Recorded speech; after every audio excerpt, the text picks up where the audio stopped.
And I'd be like, I guess it would be like the next version of us. Well, but I'm still going to push a little bit. And so first of all, I've become convinced that the problem with the way we think about AI is that we're not understanding it as a biological phenomenon, and that's a mistake. A biological phenomenon, meaning it doesn't have cells, but it behaves like a biological entity. But what I really mean is that because AI, and I believe we're just sort of on the foothill of a very tall peak that we don't know anything about. Right. But AI, by its nature, I would argue, is the first technology that crosses over from the highly complicated to the truly complex. But my feeling is that we are going to injure ourselves if what we say is, oh, this is the most advanced technology we've ever built. And the answer is no, this is kind of like the first biology we ever built. This is an organic phenomenon that's going to do emergent things we are in no position to predict. And the confusing thing is, because it speaks our language, it is actually going to start changing us too. Our cognitive biology is going to start changing in reference to this thing that is interfacing with us. It's basically directly tapping into the human API, and that's a very that's a dangerous thing.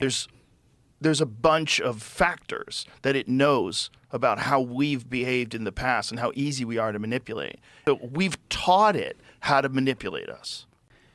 If it is not smart enough to run experiments yet, it will be 5 minutes from now. One of the things that I think that you said that's really important is that if it can't do that now, it's going to be able to do that in 5 minutes.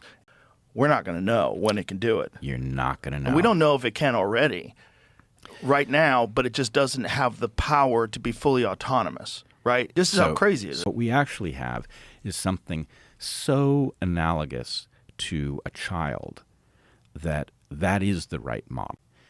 At some point, we know that that baby becomes a conscious creature. But that is our relationship to the AI. Is the AI conscious? I don't know. If it's not now, it will be. And we won't know when that happens, right? We don't have a good test. And I think we're just not properly concerned that we have no useful metaphors for describing what to do in the situation. The biggest hazard being it's interfacing with us in our own native tongues. That's an amazing level of influence that it has that we can't turn off.